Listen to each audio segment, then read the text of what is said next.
Hello, everybody. Welcome back to Cardistrytalk. Today is episode 52, so it's a very special episode for a couple of reasons. One, episode 52 was kind of my goal when I started the podcast, so it's really exciting to finally be there. And then the reason, two, is that we have Adam here, Adam Phong, from Adam Phong Art. You guys may know him most recently from his collab with Missing, but he's also been putting out a lot of really awesome painting and graphite on paper, a really lot of artists' paintings and stuff like that on his channel, and I'm super happy to have him on the show. Adam, thanks for being here. Yeah, thank you. Hello. I'm excited. So super excited to have Adam here. I've been a fan of his ever since Berger did a stream showcasing a custom piece that Adam had done for him. So it's a real treat for you to be here. I think what my audience would be really interested in hearing about is kind of the most recent Missing collab, just kind of how that came to be and kind of what your thoughts on it were, and potentially your thoughts going into the design of the deck. So that's a lot, but... Yeah. I guess I'll sort of go chronologically, and then I'll talk more about the creative process and how Leo, Nate, and I worked it out.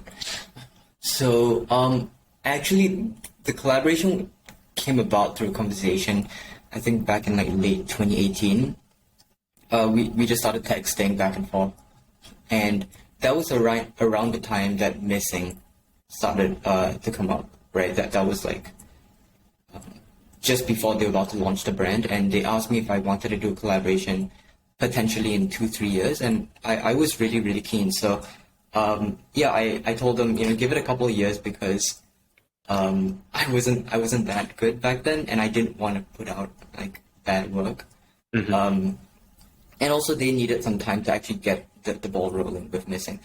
But when it came down to it, they hit me up again around, I think, early to late January this year. And we just started talking, and then ever since then, we've been sort of working on it, and I think we concluded everything in around August or September. And then after that, it was just post-production, sending the designs to the press, USPCC, sorry, and mm-hmm.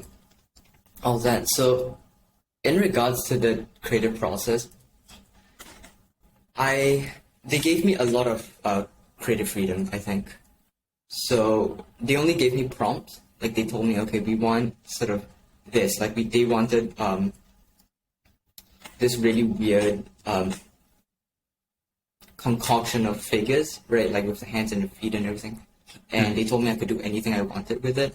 So I came up with one painting, and we worked on that for 2 months, and then we decided that it wasn't going to cut it. It was like a diamond-shaped thing, and we didn't really like it. So we kind of scrapped that, and we started working on this one, the back design that you see now.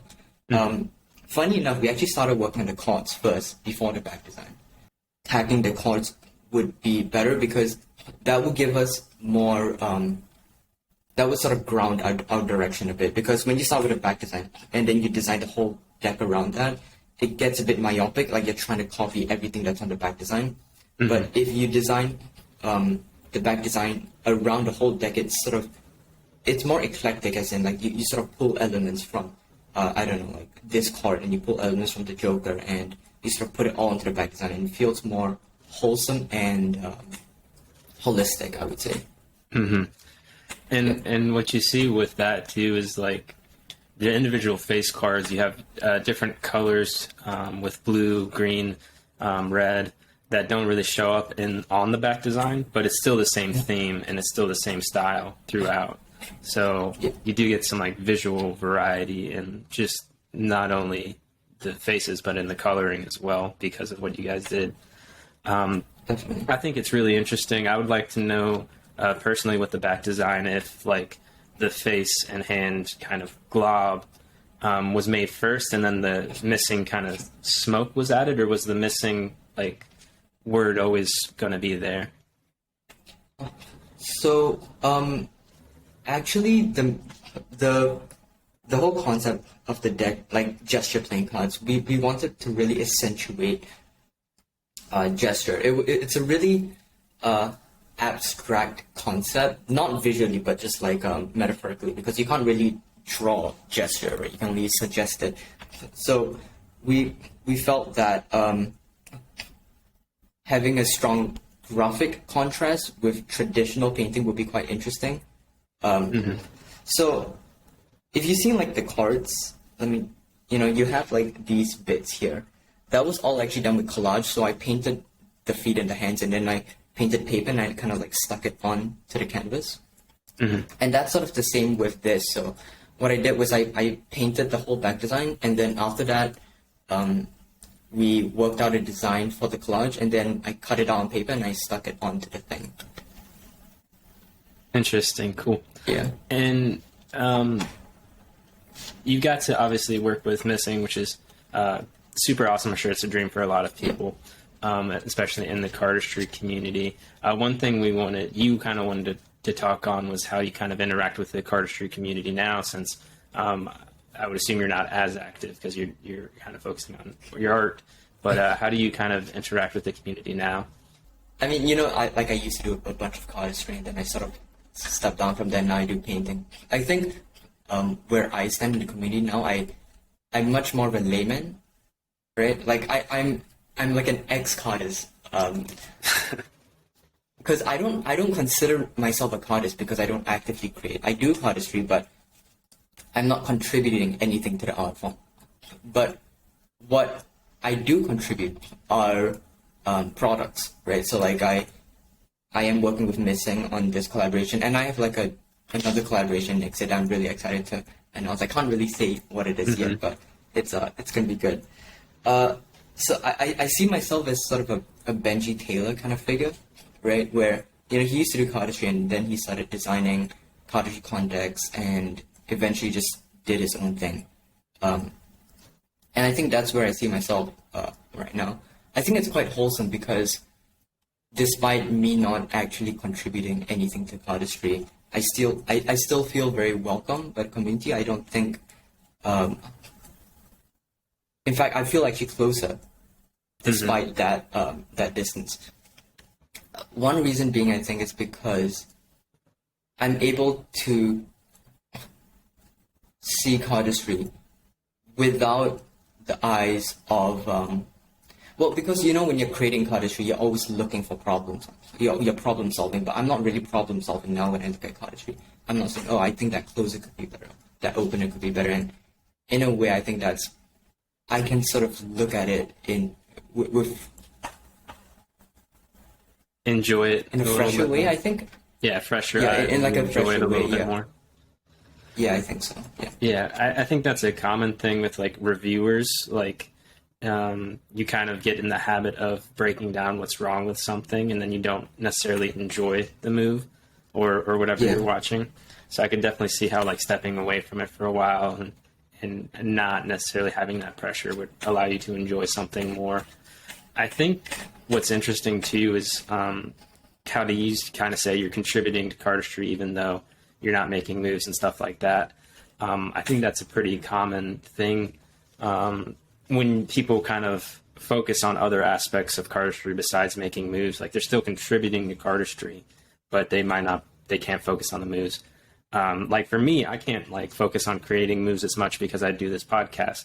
So like I might be able to make more moves, but that's just it's just a time thing. So like when you do other things, like it doesn't necessarily mean it's not contributing. It's just it's contributing in a different way that most people don't, because most people are just narrowly focused on like we got to create, we got to make some new moves, because that's how most people think, for better or worse, in the community. So you've kind of described the creative process for the back design here. I would like to know a little bit more about your creative process when you try to make cardistry moves or when you have made cardistry moves in the past, because this is a topic I like to kind of look at a lot on the podcast, pretty much every episode. So for you, do you have any process or have you had any process when going to create a move? I'm going to try to recall because it's been like 4 years since I last made my move, but I remember it being a really, really tedious process. I mean, like, like Leo can tell you, my God. Because I remember I took at least like 4 to 5 months to work on a single move because I wouldn't consider myself a perfectionist, but I'm very myopic. So I tend to like have tunnel vision a lot. So if I'm doing an opener, I want every single facet of that opener to make sense within the larger context of the move. And I think that's like a blessing and a curse because there's a lot of refinement, but then sometimes you stray too far away from the original intention and just create something completely different. I wouldn't say I have like a standardized way of creating moves. What's really funny is that usually I'll just be doing combos, right? And then I'll accidentally do something that will sort of spark an open on the closer, and then I'll branch off from that. And the whole move will revolve around that, I find. I think all of my moves have been created like that, actually. I don't think I've actually sat down and said, okay, I'm going to create an opener or a closer or a move. It's like creating a move from scratch is like an extremely hard thing to do. I think what you see and like what you say here is like something that happens to a lot of people where you almost make a mistake in what you were planning to do and you're like, oh, that was actually really cool. How did I do that? How do I redo that or repurpose that?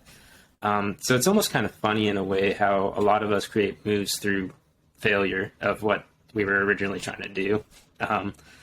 And then there's always that super common feeling of like, you do something and then you can't figure out what you did.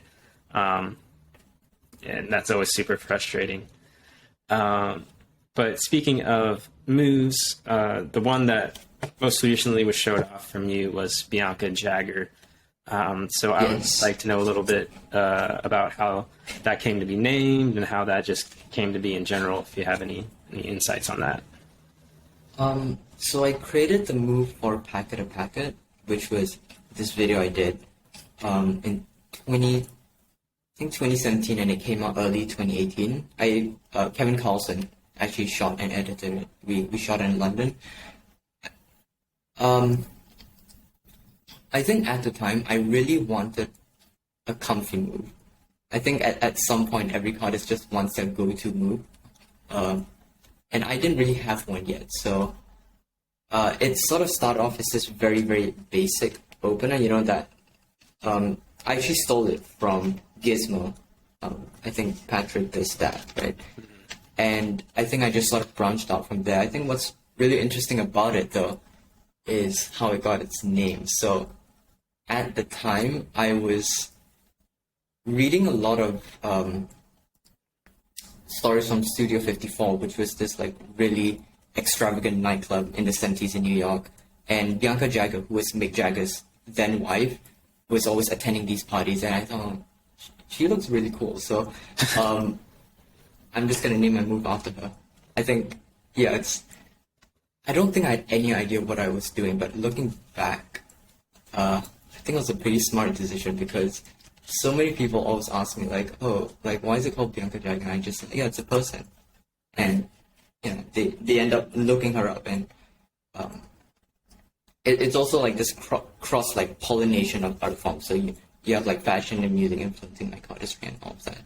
Mm-hmm.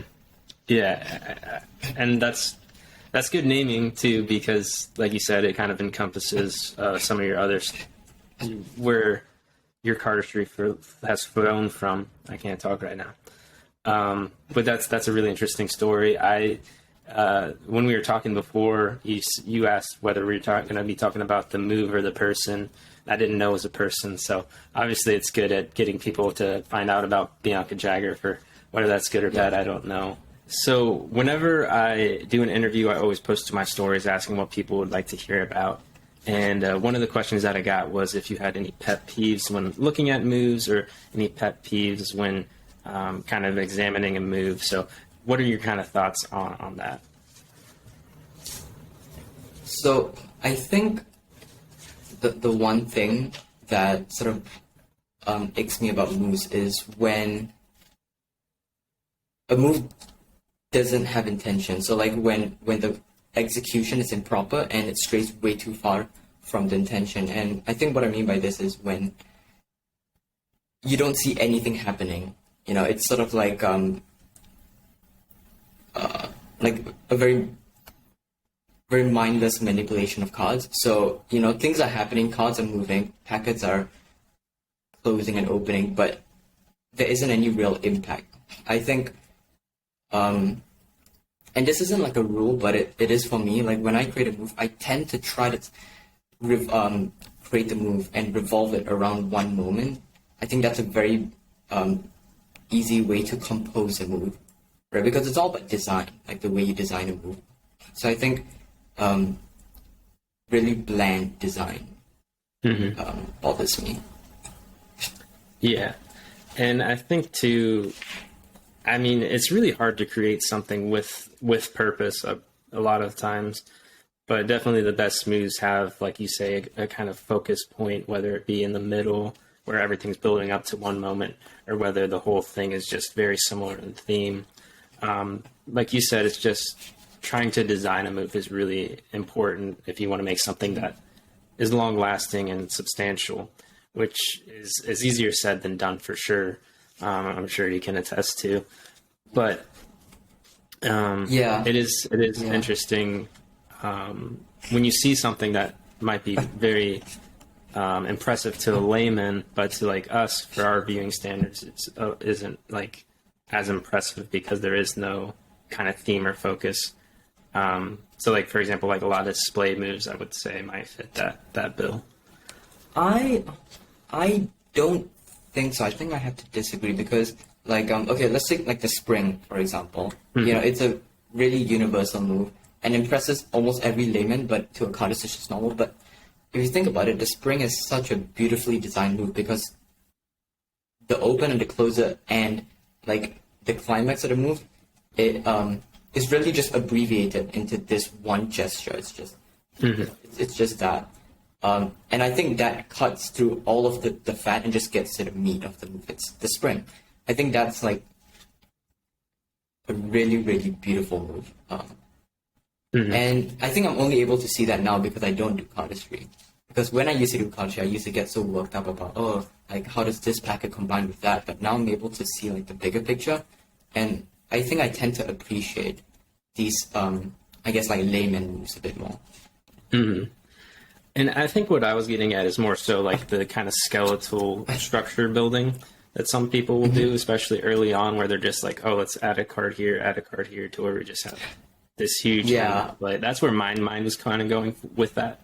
Obviously the spring is incredible, and like even moves like that we kind of don't think much about now.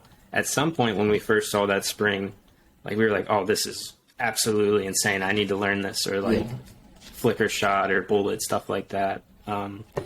At one point, mantra, those were like ground changing for us, but it just kind of got normalized over time. So now we kind of like focus on such small things because we already have that base ground knowledge. But yeah, I mean, if you think about it, like some of the classic moves like spring and like anaconda, stuff like that, like you said, it's just cuts straight down, right to the meat, right to the core of what's impressive and what's nice. And when I was talking with Jack in the past, he always has said like people always focus on combining mechanics, and he says, what does like the mechanics, what do the mechanics add up to, basically? What do they add up to instead of just mindlessly combining stuff? Like, how do we get to the core meat, like you were saying? So I definitely think there's some stuff to be taken away from that. 100%. And I think, I hope I don't stray too off topic. I think I've only learned that because I paint. Because I was actually talking to Patrick and Franco about this, but I mean, cardistry and painting are very, very similar in the sense that you are designing and composing to suggest form, right? And I think everything you do has to be conducive to what you want to display to the viewer. And so, what you said about that thing, where like people sort of add a card here and they add a card there, and they eventually come up with like a 15 card display. I think that's actually what I was getting at too. I agree with you on that. Mm-hmm.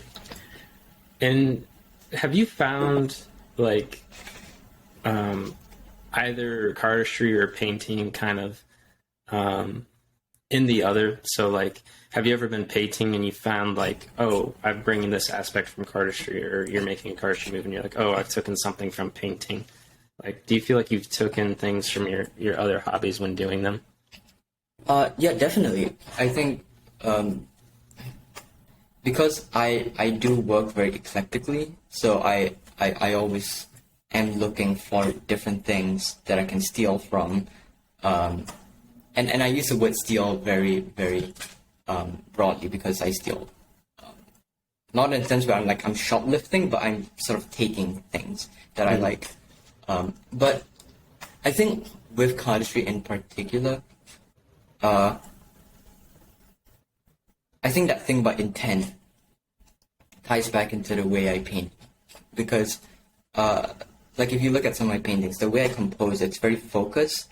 I always just have like one thing to say with a painting, and I try to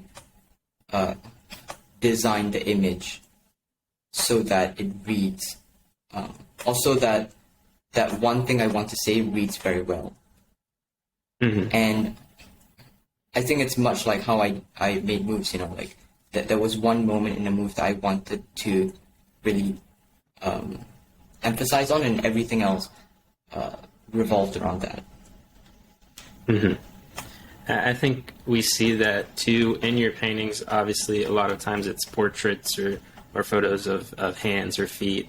And then, so I definitely think that there's always a kind of focus in your work, a very clear and apparent focus on what the focus is. So it's interesting to see that kind of drawn from cardistry. Real quickly, I just want to kind of highlight the kind of not shoplifting, but taking bits and pieces from other influences. I think that's a key in the creative process and really important from all the talks that I've done. And Kevin Ho did like an article called "Steal Like a Cardist," which is kind of taking a bit from "Steal Like an Artist." So I'll link that in the description if you guys want to kind of look more into that topic if you're listening. I think that's something that people could gain a lot of insight from, because it's definitely everything we do is inspired by something else, whether we realize it or not. And whether it's subconscious or conscious, we're constantly taking bits and bobs from other aspects of our life, and our brain is kind of rationalizing it into what we do. So it's a very interesting topic, and I just want to highlight that. Do you have anything that you want to add as it pertains to taking influences from different places? Yeah, I think I can't remember who said this to me, but I read this somewhere definitely. It said that we are just a product of our influences. And I think that's really interesting, because like, the more you think about it, everything you do is dictated by something you've seen, heard, or listened to. Or, sorry, seen or heard, yeah. And I think it really comes through when you're making art, during the creative process, especially when you're problem solving, right? Because like doing something creative, it's really just problem solving. You're problem solving with cards or with paint or with graphite, solves that. And I think every decision you make has to come from somewhere. You don't make a move. You don't do something because you want to. You do something because you've seen it, I think, in my opinion and in my experience at least. Like every painting I've done, it's just a response to another painting I've seen. So if I see, I don't know, a rubric from Kaufman, and I look at that composition, his compositions, I'm like, okay, I want to kind of do something like that. And I think it's eventually you sort of blend all of these influences and approaches and styles and manners of working that you sort of come through at the end. So I think the creative process is like this thing of fat, and you're sort of like cutting through it in the end. That's like the meat. Mm-hmm. That's like a really visceral way to describe it, but I think that's like the best way I can. Yeah. So, yeah. No, I think there's definitely some good stuff to be drawn from that. I think too, when you say one thing we can do to kind of get to that meat is kind of surround ourselves with the things that we really enjoy or we think has a lot of value. Whatever we kind of surround ourselves with is going to input our output. Is that a good word? But it's going to affect our output. Whatever we surround ourselves is going to affect what we put out. So like if you want to be a really good cardist, then it's a really good thing to surround yourself with really good cardists, either persons or media, just surrounding yourself in the culture. Or for you, if like, I'm sure there are a lot more ways to draw from art because there's way more artists in the world, but just surrounding yourself with the art that you really enjoy and kind of taking bits and bobs from that. So it's really important to surround yourself with the things that you love, I think, if you want to create something that similarly. I think what's really interesting too, I think of like Van Gogh, is when someone is surrounded potentially by things that they don't like and then still create something beautiful out of that. Like there's something super special about that as well. But I think for most people aren't Van Gogh and can't like make beauty out of really, really dark stuff. And if you can, like that's a gift. Maybe not for you, but for others. Yeah. So I think we talked on a lot of really good stuff, the missing collab and everything. That was very exciting for the community, and getting to talk to you has been a real pleasure. Towards the end of the show, I like to do what I call roll out the close-up pad. And basically that's just my way of saying, is there anything that you would like to promote or any last nugget you would like to leave the audience with before we kind of wrap things up? I guess like I have like my art on my Instagram page, but there is a collaboration coming up next year that I'm just really, really excited for. And I've been waiting for too long to keep this in, and I think it's gonna be something big. Like for me and also for the community, I think it's gonna be Cardistry related, obviously. So I think just like look out for that. Yeah. So as always, I'll have linked to Adam's stuff in the description if you want to check it out. Be excited for whatever is coming up. Clearly, Adam's very excited about it, so that's a good sign. Hopefully, you guys gained some knowledge and had some fun listening to the podcast. I know I did, and that'll wrap up the episode. Adam, thanks for being here, and we will see you guys later. Yeah, no problem. Thanks. Thank you.